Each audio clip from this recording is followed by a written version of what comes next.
வணக்கம். இன்றைய முக்கிய செய்திகள். புதுச்சேரியில் ஸ்மார்ட் சிட்டி திட்டத்தின் கீழ் நடைபெற்று வரும் பணிகளை ஒப்பந்ததாரர்கள் சிறப்பாக முடிக்க வேண்டுமென அகில இந்திய கட்டுநர் சங்க புதுச்சேரி நிர்வாகிகள் பதவியேற்பு விழாவில் முதலமைச்சர் ரங்கசாமி அறிவுறுத்தியுள்ளார். அகில இந்திய கட்டுநர் சங்கத்தின் 2025 முதல் 2026 ஆண்டிற்கான புதிய நிர்வாகிகள் பதவியேற்பு விழா தனியார் விடுதியில் நடைபெற்றது. சங்கத்தின் புதிய தலைவராக வேல்முருகன், செயலாளராக அசோகன், பொருளாளராக கங்காதரன், இணை செயலாளராக ரமேஷ், துணை தலைவராக கதிரவன், இணை பொருளாளராக வெங்கடேசன், மாநில செயலாளராக அருணகிரி, பொதுக்குழு உறுப்பினராக பார்த்தசாரதி, முன்னாள் தலைவரும் இந்நாள் நிர்வாக உறுப்பினராக பிரேம்நாத் உள்ளிட்ட பல்வேறு புதிய நிர்வாகிகள் முதலமைச்சர் ரங்கசாமி முன்னிலையில் பதவியேற்றுக் கொண்டனர். பதவியேற்றுக் கொண்ட அனைத்து நிர்வாகிகளுக்கும் முதலமைச்சர் ரங்கசாமி சால்வி அணிவித்து பூங்கொத்து கொடுத்தார். மேலும் புதிதாக பொறுப்பேற்றுள்ள தலைவர் வேல்முருகன் அளித்த கோரிக்கைகள் தொடர்பாக அரசு அனைத்து நடவடிக்கை எடுக்கப்படும் எனவும் முதலமைச்சர் ரங்கசாமி உறுதியளித்தார். முன்னதாக பதவியேற்பு விழாவில் பேசிய முதலமைச்சர் ரங்கசாமி, கடந்த ஆட்சி காலத்தில் பொதுப்பணித்துறையில் எந்தவொரு பணிகளும் நடைபெறாமல் இருந்த நிலையில் தற்போது சாலை உள்ளிட்ட அனைத்து பணிகளும் நடைபெற்று வருவதாக தெரிவித்தார். மேலும் விலையேற்றத்திற்கு ஏற்றவாறு ஒப்பந்ததாரர்களுக்கு PSR தொகை உயர்த்தி வழங்க நடவடிக்கை எடுக்கப்படும் என்றும் தெரிவித்தார். இதேபோல் ஸ்மார்ட் சிட்டி திட்டத்தின் கீழ் பல்வேறு பணிகள் நடைபெற்று வரும் நிலையில் ஒப்பந்ததாரர்கள் அந்த பணியை சிறப்பாக முடிக்க வேண்டும் எனவும் அறிவுறுத்தினார். சுகாதாரத்துறையில் காலி பணியிடங்களை நிரப்ப வேண்டும் உள்ளிட்ட பல்வேறு கோரிக்கைகளை வலியுறுத்தி புதுவை அரசு சுகாதார ஊழியர் சங்கங்களின் சம்மேளனம் சார்பில் கவனஈர்ப்பு ஆர்ப்பாட்டம் நடைபெற்றது. புதுச்சேரி அரசு சுகாதாரத்துறை ஊழியர் சங்கங்களின் சம்மேளனம் சார்பில் அரசு பொது மருத்துவமனை முன்பு கவனஈர்ப்பு ஆர்ப்பாட்டம் நடைபெற்றது. தலைவர் தில்லை கோவிந்தன் தலைமையில் நடைபெற்ற ஆர்ப்பாட்டத்தில் 100க்கும் மேற்பட்டோர் கலந்து கொண்டு சுகாதாரத்துறையில் காலியாக உள்ள பணியிடங்களை நிரப்ப வேண்டும், வீடுபட்ட நோயாளி கவனிப்பு படியை வழங்க வேண்டும், நர்சிங் அலவன்ஸ் நிலுவைத் தொகையை வழங்க வேண்டும் உள்ளிட்ட பல்வேறு கோரிக்கைகளை வலியுறுத்தி கண்டன கோஷங்கள் எழுப்பினர். புதுச்சேரியில் கமல்ஹாசன் சிம்பு நடித்த தக் லைஃப் படம் வெளியாகியதை அடுத்து ஆட்டம் பாட்டத்துடன் பால் பீர் அபிஷேகம் செய்து ரசிகர்கள் கொண்டாடிய நிலையில் #வெஸ்டர்ன் வித் கமல்ஹாசன் என்று சிம்பு ரசிகர்கள் கமல்ஹாசனுக்கு ஆதரவு தெரிவித்தனர். இயக்குனர் மணிரத்னம் இயக்கத்தில் நடிகர்கள் கமல்ஹாசன், சிலம்பரசன் நடித்த தக் லைஃப் திரைப்படம் இந்தியா முழுவதும் வெளியாகிய நிலையில் புதுச்சேரியிலும் பல்வேறு திரையரங்குகளில் வெளியாகியுள்ளது. குறிப்பாக காந்தி வீதியில் உள்ள ராஜா திரையரங்கில் வெளியாகிய நிலையில் புதுச்சேரி சிம்பு நற்பணி மன்ற தலைவர் தமிழ்மாறன் தலைமையில் ரசிகர்கள் பால் பீர் அபிஷேகம் செய்தும் பட்டாசுகள் வெடித்தும் பொதுமக்களுக்கு இனிப்புகள் கொடுத்தும் வரவேற்றனர். இதேபோன்று பாலாஜி திரையரங்கு முன்பு சிம்பு ரசிகர்கள் சார்பில் நடனமாடியும் பூக்களை தூவியும் படத்தை வரவேற்றனர். தொடர்ந்து தற்பொழுது கர்நாடகாவில் நிலவி வரும் மொழி பிரச்சனையில் நடிகர் கமலஹாசனுக்கு ஆதரவாக சிம்பு ரசிகர்கள் #வெஸ்டர்ன் வித் கமல்ஹாசன் என்று தங்களது ஆதரவை தெரிவித்தனர். உலக சுற்றுச்சூழல் தினத்தை முன்னிட்டு தலைமை செயலகத்தில் உறுதியேற்பு நிகழ்ச்சி நடைபெற்றது. உலக சுற்றுச்சூழல் தினம் ஆண்டுதோறும் ஜூன் 5ஆம் நாள் கடைபிடிக்கப்படுகிறது. இதையொட்டி புதுச்சேரி தலைமை செயலகத்தில் உள்ள சுற்றுச்சூழல் தின உறுதிமொழி ஏற்பு நிகழ்ச்சி இன்று நடைபெற்றது. தலைமை செயலர் சரத் சவுகான் உலக சுற்றுச்சூழல் தின உறுதிமொழியை வாசிக்க அரசு செயலர்கள், தலைமை செயலக அதிகாரிகள் மற்றும் ஊழியர்கள் அனைவரும் ஏற்றுக்கொண்டனர். இதனைத் தொடர்ந்து அரசு செயலர் சுந்தரேசன் தமிழில் உறுதிமொழி வாசிக்க அனைவரும் ஏற்றுக்கொண்டனர்.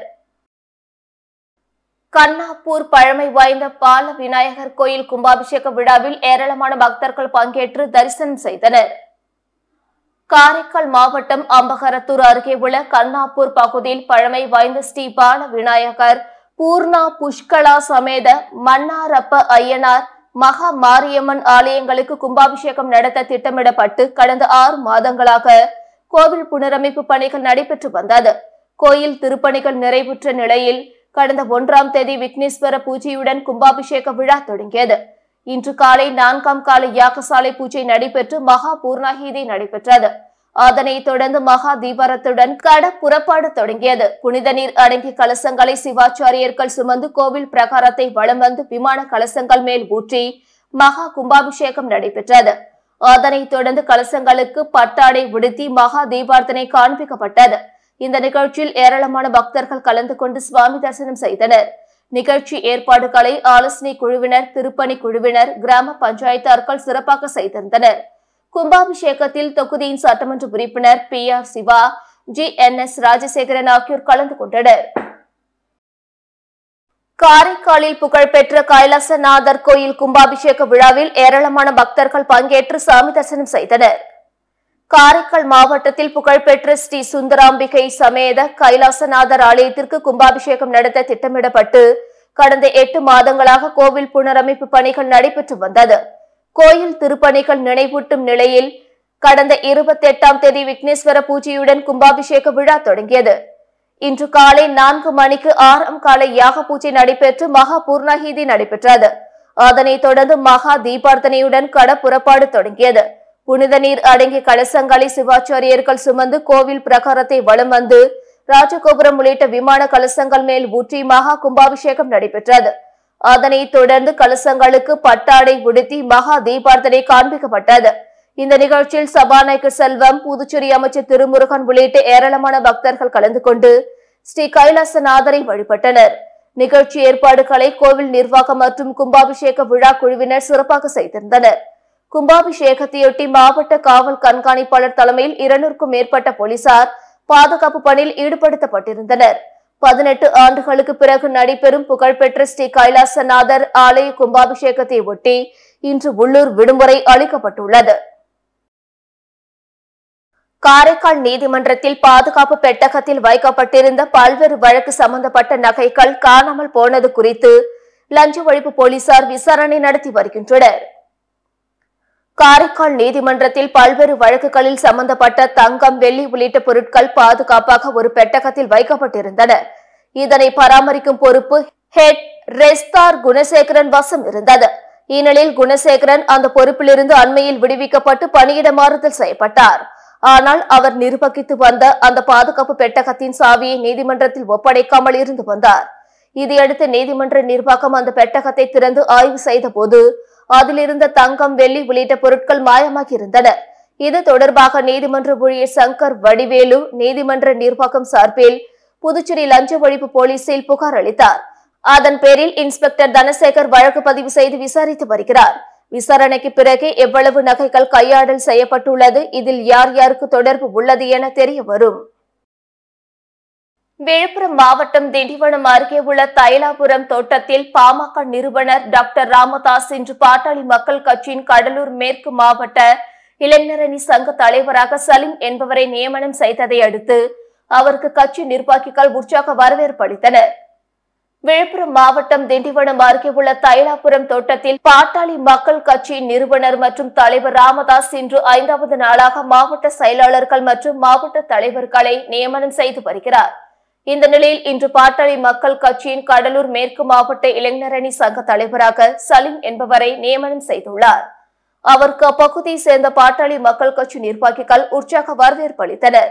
இந்த நிலையில் தொடர்ச்சியாக பாமக நிறுவனர் ராமதாஸ் நியமனங்களை செய்து வருகிறார். தொண்டமநத்தம் ஸ்ரீதேவி பூதேவி சமேத ஸ்ரீ வரதராஜ பெருமாள் திருக்கோவில் நூதன கருவறை மற்றும் ராஜகோபுரம் திருப்பணி ஸ்ரீ சங்கு ஸ்தாபன பூமி பூஜை நிகழ்ச்சி அமைச்சர் சரவணகுமார் தலைமையில் நடைபெற்றது.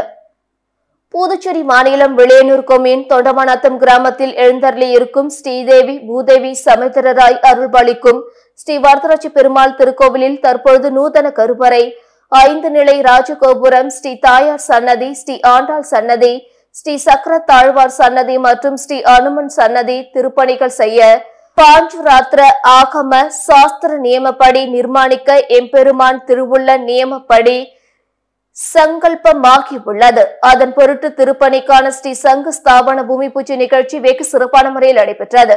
இதில் அமைச்சர் சரவணன்குமார் கலந்து கொண்டு விழாவிற்கு தலைமை தாங்கி பூமி பூஜை செய்து பணியினை தொடங்கி வைத்தார்.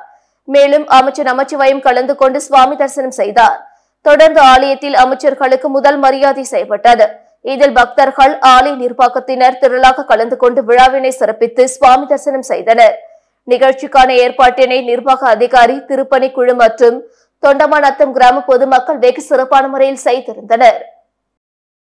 வில்லியனூர் அருள்மிகு ஸ்ரீ கோகிலாம்பிகை உடனுரை ஸ்ரீ திருக்காமேஸ்வரர் ஆலய பிரம்மோற்சவ வன்னியர் குல சத்திரியர்கள் நடத்தும் 6வது நாள் விழாவில் திரளான பக்தர்கள் பங்கேற்று சுவாமி தரிசனம் செய்தனர். வில்லியனூர் பகுதியில் அமைந்துள்ள அருள்மிகு ஸ்ரீ கோகிலாம்பிகை உடனுரை ஸ்ரீ திருக்காமேஸ்வரர் ஆலயத்தில் பிரம்மோற்சவ விழா வெகு சிறப்பான முறையில் நடைபெற்று வருகிறது. இதில் வன்னியர் குல சத்திரியர்கள் நடத்தும் 6ஆம் நாள் திருவிழா வெகு சிறப்பான முறையில் நடைபெற்றது. முன்னதாக காலை 63 நாயன்மார்களுக்கு அபிஷேகமும் 9 மணி அளவில் சுவாமி வீதி விழாவும் மற்றும் வீர தீர சாகசங்கள் நிகழ்ச்சி, கோயம்புத்தூர் மங்கை வழி குழுவினரின் கும்மி ஆட்டம், மதியம் பஞ்சமூர்த்திகள் அபிஷேக ஆராதனை, 6ஆம் திருவிழா மண்டபத்தில் சுவாமிகள் மண்டகப்படி, பஞ்சமூர்த்திகள் தீப ஆராதனை, சுவாமி வீதி விழா, அக்னி புத்திரன் வீதி விழா, வான வேடிக்கை உள்ளிட்ட நிகழ்ச்சிகள் வெகு சிறப்பான முறையில் நடைபெற்றது. இதில் சட்டப்பேரவை தலைவர் ஏம்பலம் செல்வம், அரசு கொறடா ஏகேடி ஆறுமுகம், முன்னாள் சட்டமன்ற உறுப்பினர் சுகுமாரன், பாமக மாநில அமைப்பாளர் கணபதி, மோகித் கன்ஸ்ட்ரக்ஷன் உரிமையாளர் ரவிக்குமார், செந்தில் கவுண்டர், டாக்டர் நாராயணசாமி உட்பட முக்கிய பிரமுகர்கள் பலர் கலந்து கொண்டு விழாவினை சிறப்பித்தனர். மேலும் நிகழ்ச்சிக்கான ஏற்பாட்டினை வன்னியர் மடம் பராமரிப்பு குழு தனி அதிகாரி ராமதாஸ், விளையனூர் அருள்மிகு ஸ்ரீ கோகிலாம்பிகை உடனுரை, திருக்காமீஸ்வரர் ஆலய விழா குழுவினர்கள் வெகு சிறப்பான முறையில் செய்திருந்தனர். விளையனூர் ஸ்ரீ வாசவி கன்னிகா பரமேஸ்வரி அம்மன் ஆலய திருப்பணிக்கான பூமி பூஜை விழா அமைச்சர் தேனி ஜெயக்குமார் மற்றும் சட்டமன்ற எதிர்க்கட்சித் தலைவர் சிவா ஆகியோர் முன்னிலையில் நடைபெற்றது. விளையனூர் கிழக்கு மாட வீதியில் எழுந்தருளியுள்ள அருள்மிகு ஸ்ரீ வாசவி கன்னிகா பரமேஸ்வரி அம்மன் ஆலயத்தில் திருப்பணிகள் செய்து கும்பாபிஷேகம் நடத்திட ஆலய நிர்வாகிகள் மற்றும் பொதுமக்கள் சார்பில் முடிவு செய்யப்பட்டுள்ளது. அதன்படி திருப்பணிக்கான பூமி பூஜை நிகழ்ச்சி இன்று காலை நடைபெற்றது. இதில் வேளாண் துறை அமைச்சர் தேனி ஜெயக்குமார், சட்டமன்ற எதிர்க்கட்சித் தலைவரும் தொகுதி சட்டமன்ற உறுப்பினருமான சிவா ஆகியோர் சிறப்பு விருந்தினர்களாக கலந்து கொண்டு பூமி பூஜை செய்து பணிகளை துவக்கி வைத்தனர். இந்நிகழ்ச்சிக்கான ஏற்பாடுகளை ஆலய அறங்காவலர் குழு மற்றும் பொதுமக்கள் செய்திருந்தனர். இத்துடன் செய்திகள் நிறைவடைந்தன. வணக்கம்.